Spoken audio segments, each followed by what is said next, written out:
अस्सलाम वालेकुम नाजरीन। वैसे तो अल्लाह ताला ने जन्नत इंसानों के लिए बिलखसूस मुसलमानों के लिए बनाई है। बाज़ रिवायात के मुताबिक दुनिया में कुछ ऐसे जानवर भी हैं जो रोज़े महशर अल्लाह रब्बुल इज़्ज़त के हुक्म से जन्नत में दाखिल किए जाएंगे। नाज़रीन, कौन से 10 जानवर और किस वजह से जन्नत में दाखिल होंगे, इस बारे में बताएंगे।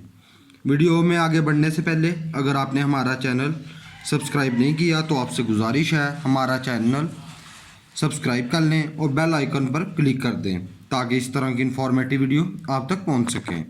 नंबर 1 पर है हज़रत मोहम्मद सल्लल्लाहु अलैहि वसल्लम की ऊँटनी कस्वा।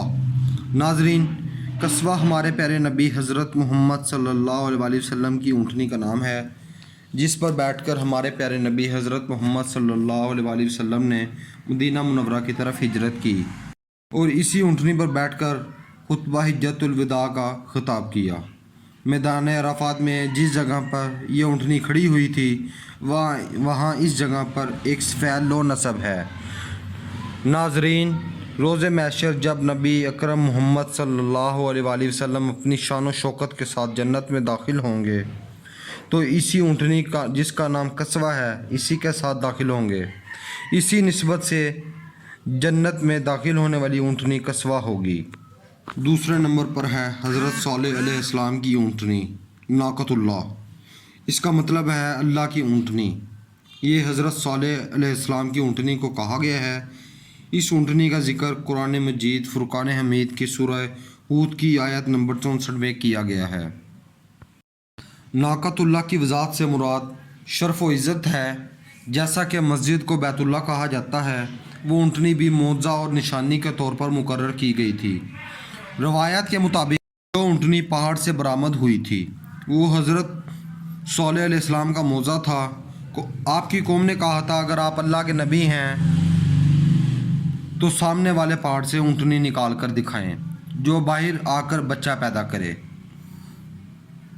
तो अल्लाह के हुक्म से वैसा ही हुआ, लेकिन लोगों ने इस ऊँटनी को कत्ल कर दिया, इसलिए इन पर अल्लाह का अज़ाब नाजिल हुआ।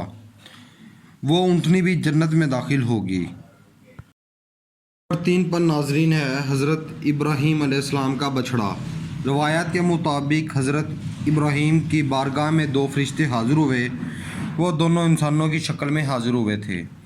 फरिश्तों ने आकर हज़रत इब्राहीम अलैहिस्सलाम को बेटे की बशारत सुनाई और हज़रत लूत अलैहिस्सलाम की कौम पर अज़ाब नाजिल होने का हुक्म सुनाया।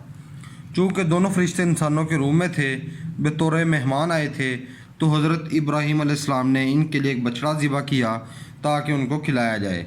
लेकिन जब उनके सामने खाना पेश किया गया तो इन्होंने कहा कि हम अल्लाह के फरिश्ते हैं, हम ये खाना नहीं खा सकते। नाजरीन, बाद रिवायात में आता है कि वो बछड़ा भी जन्नत में जाएगा। नंबर 5 पर है हज़रत मूसा अलैहिस्सलाम की गाय। नाजरीन, इस गाय का जिक्र कुरान मजीद फुरक़ान हमीद में बड़ी तफसील से किया गया है। कुरान मजीद की सूरह बकरा इस गाय के नाम पर है। बनी इसराइल के लोगों ने एक कत्ल कर दिया तो हज़रत मूसा अलैहिस्सलाम ने लोगों को एक मोटी ताज़ी गाय ज़िबा करने को कहा। इस गाय के गोश्त का टुकड़ा गाय पर मारा गया। इस लाश ने ज़िंदा होकर कातिल का नाम बताया और फिर मर गया। नाजरीन, वो मखसूस गाय भी जन्नत में जाएगी। नंबर 6 पर है हज़रत यूनुस अलैहिस्सलाम की मछली। नाजरीन, हज़रत यूनुस अलैहिस्सलाम अपने लोगों को अज़ाब नाजिल होने का बताकर चले गए। रास्ते में कश्ती पर सवार हो गए। रास्ते में तूफ़ान आ गया और कश्ती डूबने लगी।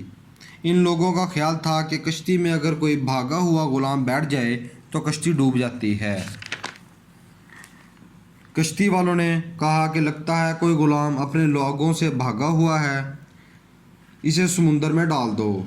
कूड़ा निकाला गया तो 3 दफ़ा हज़रत यूनुस अलैहिस्सलाम का नाम आया। आपको लोगों ने समुंदर में फेंक दिया तो अल्लाह ने एक मछली को हुक्म दिया कि ऐ मछली, मेरे नबी को निगल लो, ये तुम्हारी खुराक नहीं, इसे अपने जिस्म में महफूज कर लो। नाजरीन, रिवायत के मुताबिक आप इस मछली के पेट में 40 दिन तक ज़िंदा रहे और बाज़ रिवायत के मुताबिक 3 दिन भी लिखा गया है। नाजरीन, जिस मछली ने हज़रत यूनुस अलैहिस्सलाम को अपने पेट में ज़िंदा रखा, वो रिवायत के मुताबिक कल रोज़े महशर वो मछली भी जन्नत में जाएगी। نمبر 7 پر آتا ہے حضرت عزیر علیہ السلام کا گدھا۔ ناظرین، حضرت عزیر اللہ پاک کے نبی تھے۔ آپ کو بخت نصر نے قید کر لیا۔ جب آپ بخت نصر کی قید سے آزاد ہو کر اپنے ملک فلسطین گئے تب آپ کے ساتھ ایک گدھا بھی تھا۔ اللہ تعالیٰ نے آپ کا اور آپ کے گدھے کا ذکر قرآن مجید فرقان حمید کی سورہ بقرہ میں ارشاد فرمایا۔ ناظرین، اس گدھے کا بھی روایات میں آتا ہے کہ وہ گدھا بھی حضرت عزیر علیہ السلام کی نسبت سے جنت میں داخل ہوگا۔ نمبر 8 پر ہے حضرت سلیمان علیہ السلام کی چونٹی۔ ناظرین، اس چونٹی کا ذکر قرآن مجید فرقان حمید میں بڑی تفصیل سے ذکر ہے، بلکہ اللہ رب العزت نے اس چونٹی کے حوالے سے ایک پوری سورہ النمل نازل فرمائی۔ حضرت سلیمان علیہ السلام اپنا لشکر لے کر جا رہے تھے۔ راستے میں چونٹیوں کا بیل تھا۔ چونٹیوں کے سردار نے کہا، حضرت سلیمان کا لشکر آ رہا ہے، تمام چونٹیاں اپنے بلوں میں داخل ہو جائیں، ایسا نہ ہو کہ تم کچل دی جاؤ۔ حضرت سلیمان علیہ السلام وہاں پہنچے۔ اللہ کے نبی نے اس چونٹی کو اپنے ہاتھ پر رکھ کر کلام کیا، پھر اس چونٹی نے بھی اللہ کے نبی سے کلام کیا۔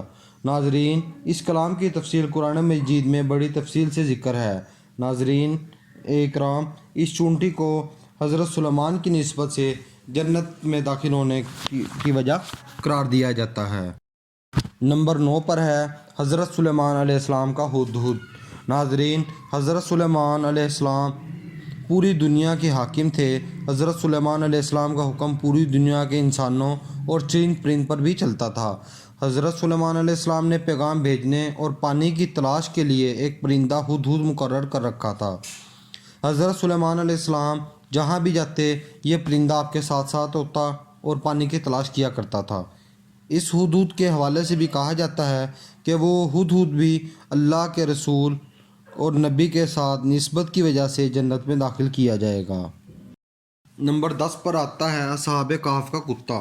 ناظرین، اصحاب کہف کے کتے کے بارے میں کہا جاتا ہے کہ وہ کتا بھی جنت میں داخل ہوگا۔ اصحاب کہف جب تقیہ نوش سے بھاگ کر گئے تو ان کے ساتھ ساتھ ایک کتا بھی تھا جو آپ کے ساتھ ساتھ بھاگے جا رہا تھا۔ بعض روایت میں آتا ہے کہ اصحاب کہف نے کافی کوشش کی کہ اس کتے سے جان چھڑا لی جائے، مگر اس کتے نے اصحاب کہف کا ساتھ نہ چھوڑا۔ ان کو ڈر تھا کہ یہ کتا بھونکے گا اور وہ تمام پکڑے جائیں گے، لیکن وہ کتا خاموشی سے آپ کے ساتھ ساتھ چلتا رہا اور جس غار میں اصحاب کہف سوئے وہ کتا بھی اسی غار کے دھانے پر سوتا رہا۔ ان اصحاب کہف کے ساتھ وفاداری کی وجہ سے کافی مشہور ہے۔ روایات میں کہا جاتا ہے کہ وہ کتا بھی روز محشر جنت میں داخل کیا جائے گا۔